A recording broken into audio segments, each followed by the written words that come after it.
ça va être direct. Hop là, voilà.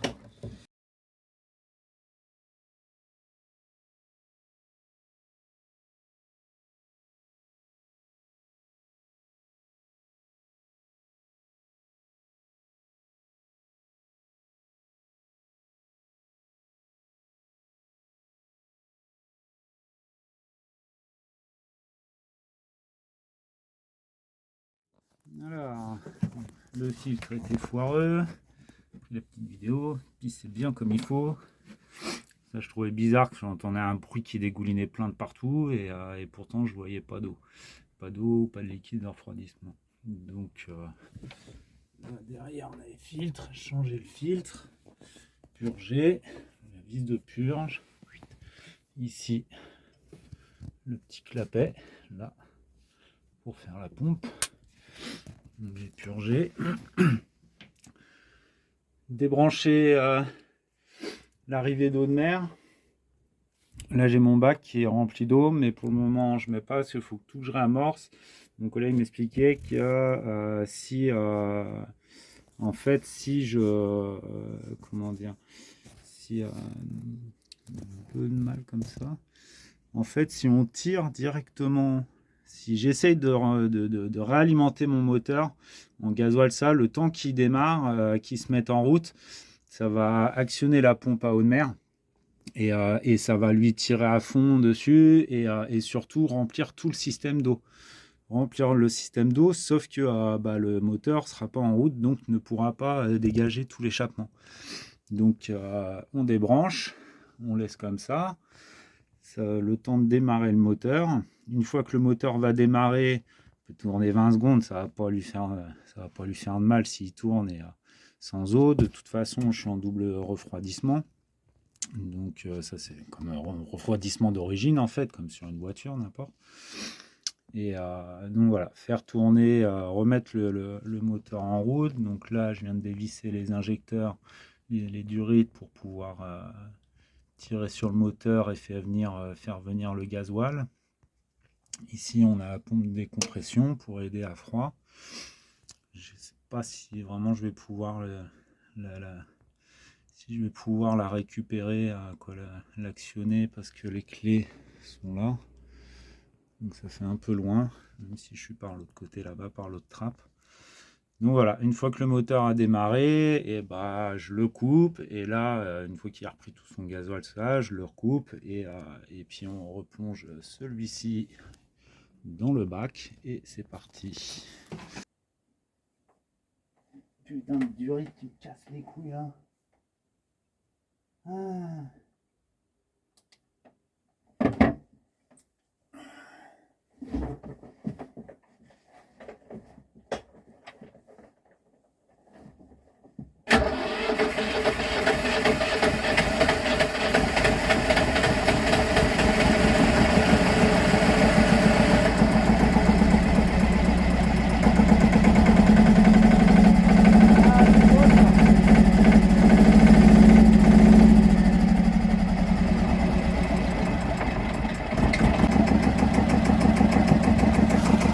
Donc voilà, ça tourne. Donc là j'ai le bac à eau que je ralimente de temps en temps.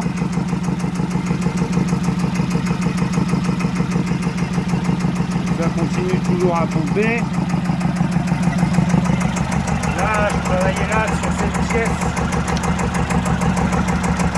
Là on a l'inverseur.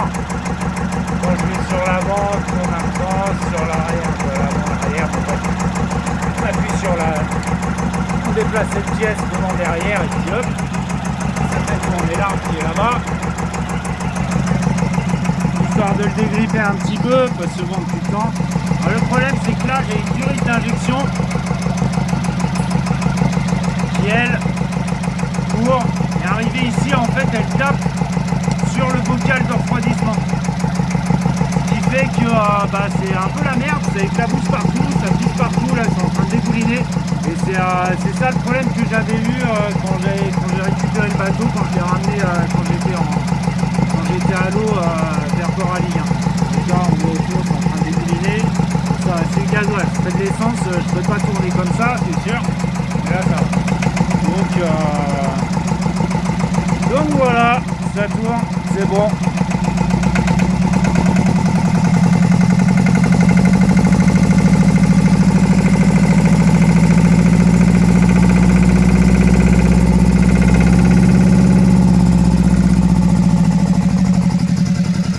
Vous voyez là, on a l'eau. Ouais, ça descend assez vite.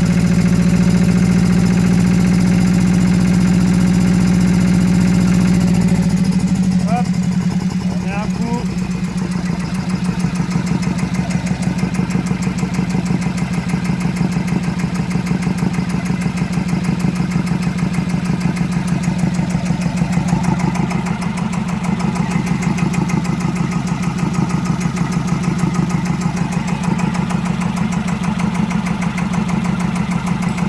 Voilà, après là, je vais finir de vider le bac. Arrivé vers la fin, je vais balancer un liquide de refroidissement qui lui va se mettre à l'intérieur.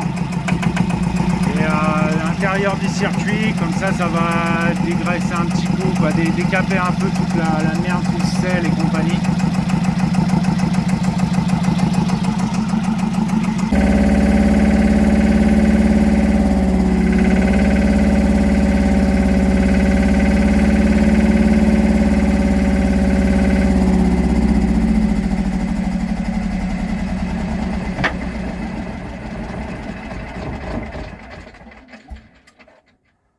Et voilà, ça c'est fait. Et c'est parti pour dormir une semaine dans l'odeur du gasoil. Oh putain. Aïe, oh, ça c'est fait, ouais. Un bon tuk-tuk.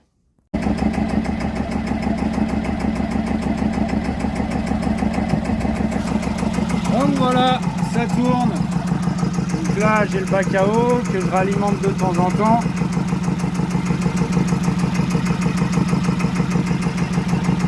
Ça continue toujours à pomper. Là je travaillais là sur cette pièce. Là on a l'inverseur. Quand je vais sur l'avant, on tourne un temps, sur l'arrière, l'avant, l'arrière, on appuie sur la. On déplace cette pièce devant derrière et puis hop. Ça fait tourner l'arbre qui est là-bas, histoire de le dégripper un petit peu, pas se vendre tout le temps. Alors, le problème c'est que là j'ai une durite d'injection qui elle, pour arriver ici en fait elle tape sur le bocal de refroidissement. Ce qui fait que c'est un peu la merde, ça éclabousse partout, ça pisse partout, là c'est en train de dégouliner. Et c'est ça le problème que j'avais eu quand j'ai récupéré le bateau, quand je l'ai ramené quand j'étais à l'eau vers Coralie. Donc là on voit autour, c'est en train de dégouliner. C'est le gasoil, si c'est de l'essence, je peux pas tourner comme ça, c'est sûr. Mais là ça va. Donc voilà, ça tourne, c'est bon.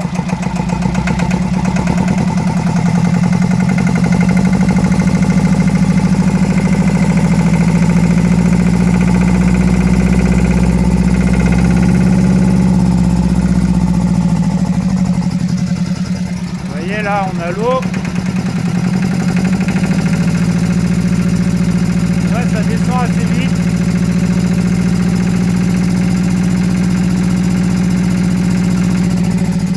Hop, on met un coup.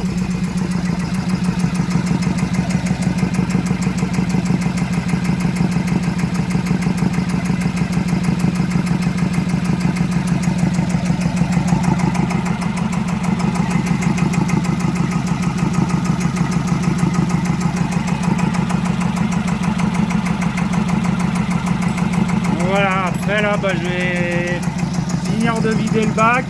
Arrivé vers la fin, je vais balancer un liquide de refroidissement qui lui va se mettre à l'intérieur. Et à l'intérieur du circuit, comme ça va dégraisser un petit coup, quoi, décaper un peu toute la merde, tout le sel et compagnie. Donc voilà, là, tout le liquide, j'ai mis 10 litres avec un fond d'eau. Puis on va juste laisser disparaître tout ça, se fondre dans le moteur.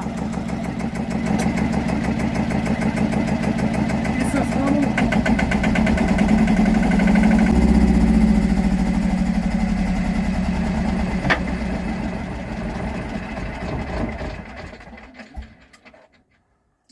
voilà, ça c'est fait.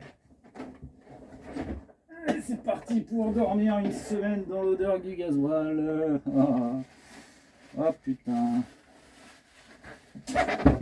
Aïe, oh, ça c'est fait, ouais.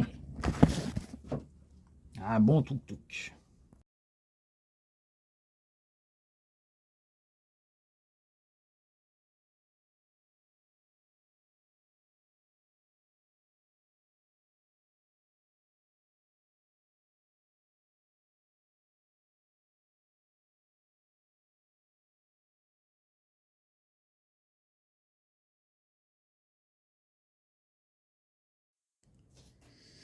Alors, mécanisme de transmission de l'arbre et l'étanchéité.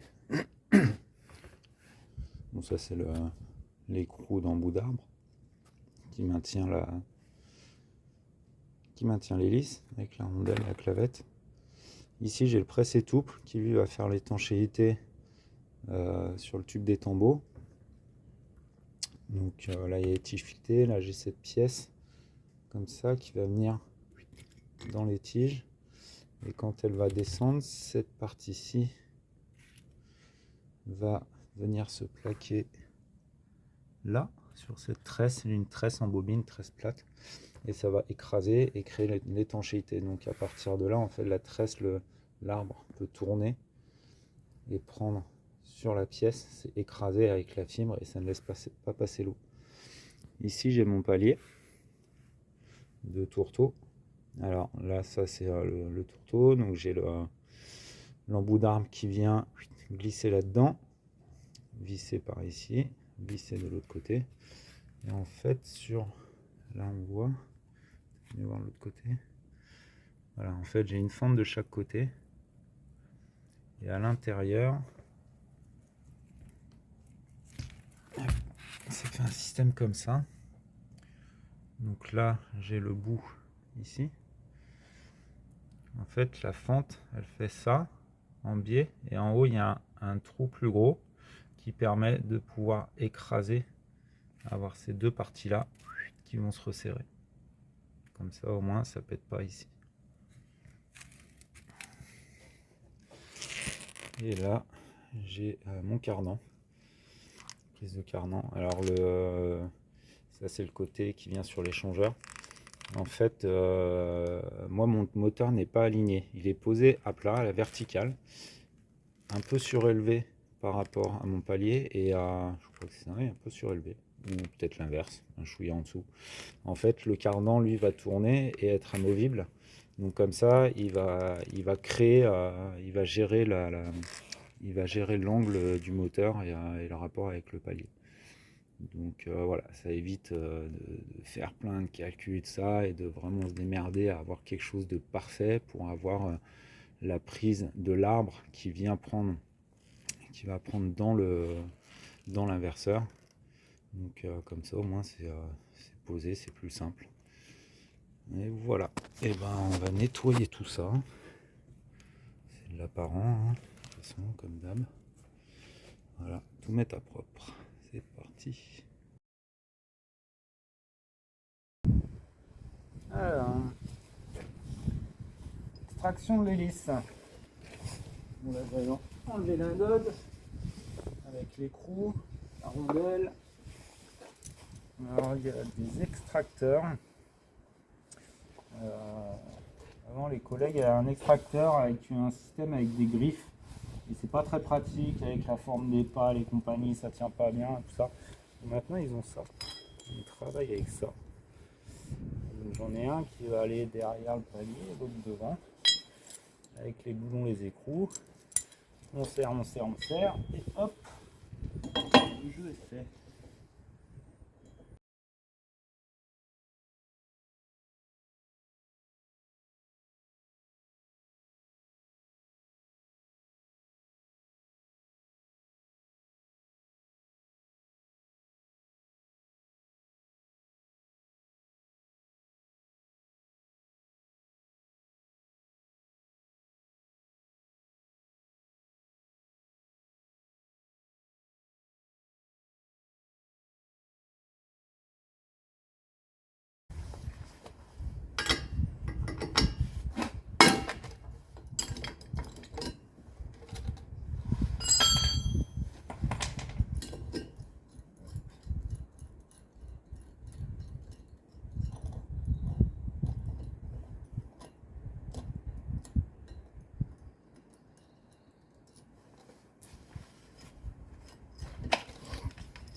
voyez, c'est tout simple. Plaque acier. Après, bah là, on a plusieurs, les tailles différentes, diamètres différents suivant la taille de l'arbre. Puis voilà, avec des trous, bon, là il y a plusieurs parce que suivant vous pouvez avoir le même arbre. Mais des fois, les hélices, même si elles ont la même taille, elles vont avoir une forme différente. Donc, on peut sélectionner pour pouvoir bien positionner tout ça. Donc voilà, un plaque acier assez épaisse par contre. C'est bon, ça force. Les tiges shieldées, l'écrou rondelle de chaque côté. Et puis en avant guingamp. Et voilà. Ça c'est fait. Donc la clavette. Il se promène.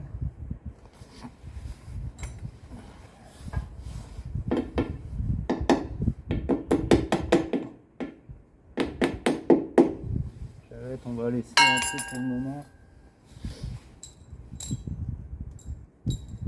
La clavette, faut pas l'abîmer. On va essayer d'égorger tout ça un peu. L'arbre commence à venir, mais c'est juste parce que je l'ai démonté au palier. Le palier est démonté. J'ai pas pu filmer le démontage du palier de tourteau plus du cardan. C'était pas très pratique. Là, je filmerai au remontage, filmera tout ça au remontage. Ce sera plus clair. Juste le fait que ce sera propre dans la grande boîte. Donc voilà. Il n'y a plus qu'à enlever l'arbre. Extraire l'arbre et puis extraire le moteur. Voilà. Donc là-haut tout est démonté, tout ça, j'ai juste à desserrer les cils en bloc. Et puis là il faudra ouvrir. Que la météo le permette. Allez-y.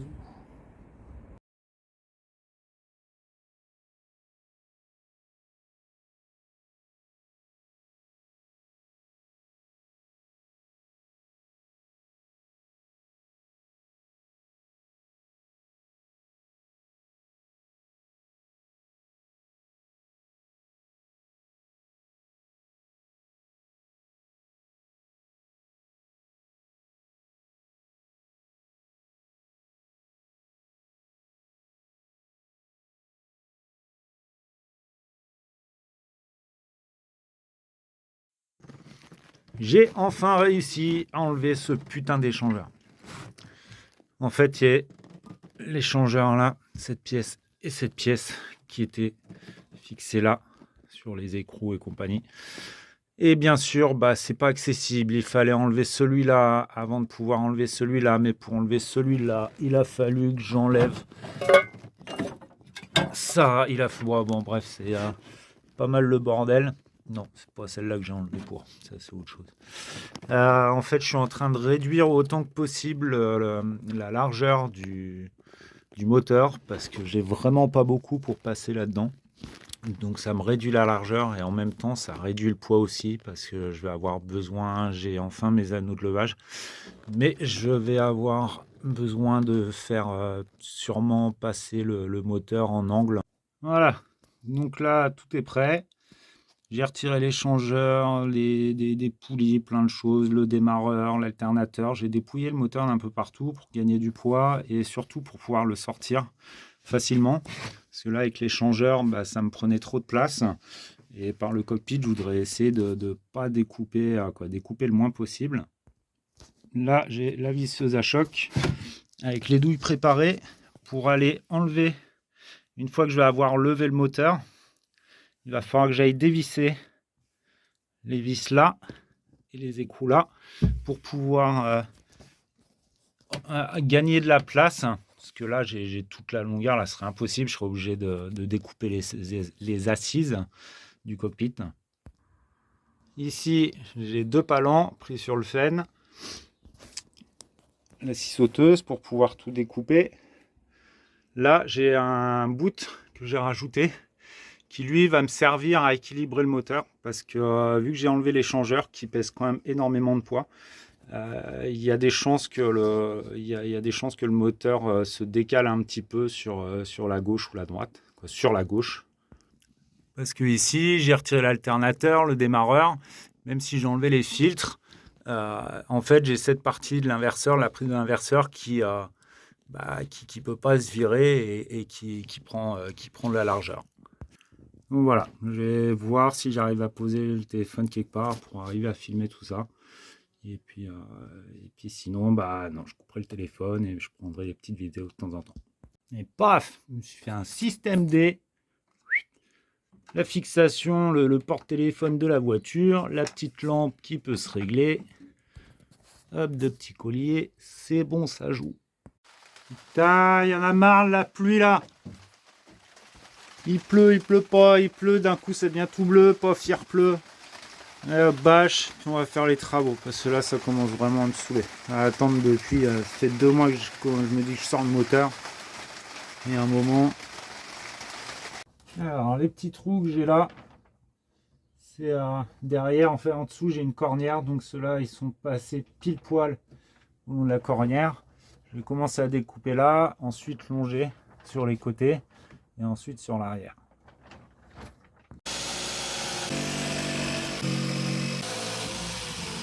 Voilà. Alors, le petit truc pas drôle, c'est que si ça se trouve, ça passe pas.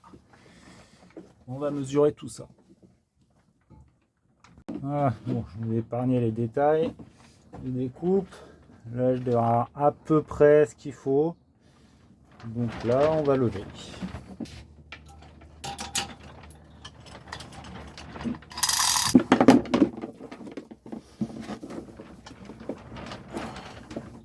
Voilà, tout est prêt. Là, j'ai rajouté, j'ai pris mon Alba. Il va me servir de poulie pour équilibrer, maintenir équilibré et pouvoir bouger si besoin l'angle du moteur. Allez, c'est parti!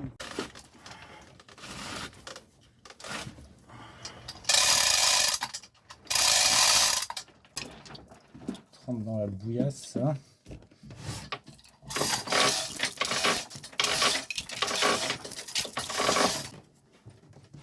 Bon, pas trop de tension. Au final, il reste quand même assez équilibré comme ça.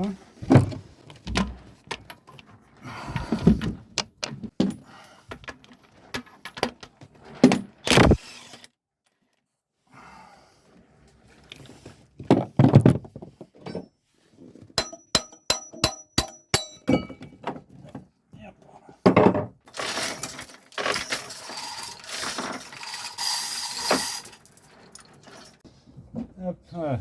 J'ai débâché, j'ai remonté le fourche du Fenn. Comme ça, je pourrai remonter. Alors, ce qui fait chier, c'est que j'ai pas bien calculé mon coup sur la position des fourches sur le tablier du Fenn. Donc, je suis pas exactement bien centré. Donc, il va falloir que je pousse à la main. Bon, ça va le faire. Quand on est avec les palans, ça paraît tout léger. C'est impressionnant.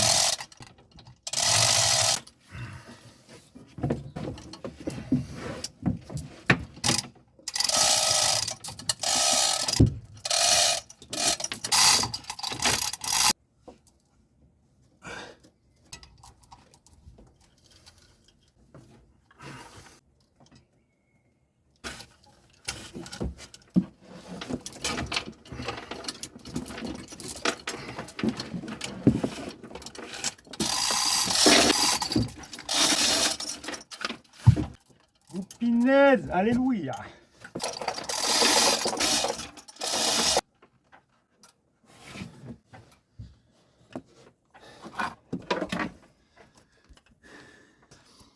Yes!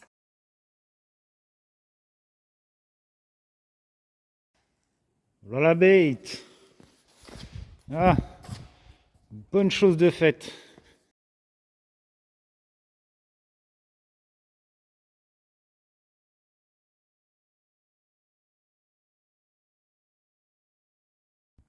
Ancien, nouveau. Alors, la différence entre les deux, à droite, donc on a le moteur d'origine du bateau, un MWM 33 chevaux, mais en fonte, qui pèse 350 kg tout habillé. C'est ça. Et à gauche, un Yanmar 3JH4E qui lui fait 40 chevaux et pèse 200 kg, à peine 200 kg tout habillé. Donc là, c'est pas mal parce que le gain de poids que je vais récupérer, vu que mes deux systèmes batterie vont me peser 100 kg, ça me permet d'avoir 50 kg en plus de charge dans le bateau pour des outils, pour plein de choses, plein de bordel. Bon, bien sûr, on va avoir un petit travail au niveau des cylindres blocs. Sur le bâti, il va falloir refaire quelque chose parce que ici, j'ai un écart d'environ, je sais pas, 44 cm, quelque chose comme ça, 45. Et ici, je vais être sur environ, je vais peut-être pas être loin de 60 cm. Je vais aller voir ça. Donc ouais, ici, je suis à environ 67-68 cm. Donc voilà. Tout d'abord, ça va être gros nettoyage complet.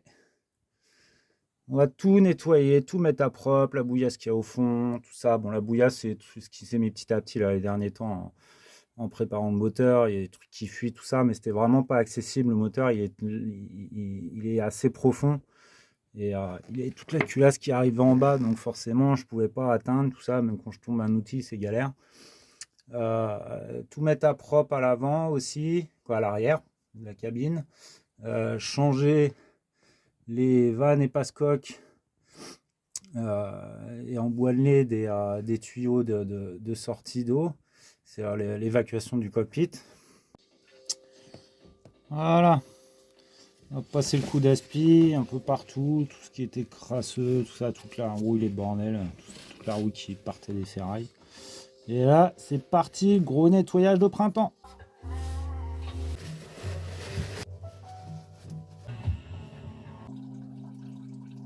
Voilà. Un bon coup de propre. L'éponge papier. Le fond à faire, j'y retire la flotte, tout ça. Après, là, je vais balancer ça s'appelle du calnet. Lui, il va tout dégraisser, tout maintenir, tout ce qui est dégueulasse. Passer à la flotte, où j'ai d'eau là-dedans, et puis hop, tout aspirer.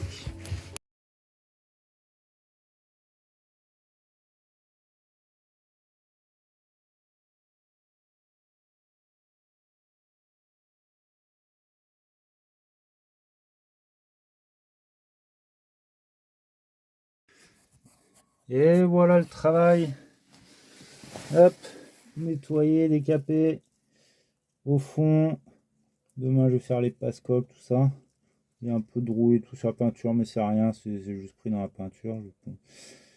Là, il y a juste là où il y a un travail à faire. La peinture qui s'était barrée, au lieu de refoutre,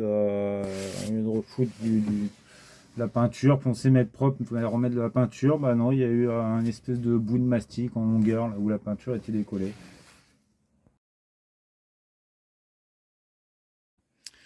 Et puis là, attention, piquage des yeux. Alors voilà, ça c'est mes cylindres blocs. Bien crevés, cramés, complets. Les trucs qui étaient fixés, je pouvais même les plier à la main sans aucun souci. Bon, après, je pense pas que ce soit très dur à plier, mais quand même, quoi. Les trucs sont pourris, j'en ai où je pars, il y en a un, il y a plein d'huile dans le coussinet. Voilà, tout est percé, tout est pourri, dégueulasse. Voilà, à la jaille. Donc voilà, fin de journée. Et demain, je vais m'occuper à poncer tout le fond de la cale, tout ça, tout détourer, tout mettre bien à propre comme il faut. Et préparer tout ça pour repasser un bon coup de peinture. Et puis à la limite sauter les passe-coques aussi en même temps, en profiter pour les changer. Allez voilà, des bisous et bonne soirée. Bien mérité. Boire une petite bière. Avec ce beau temps enfin venu. Allez, tchou.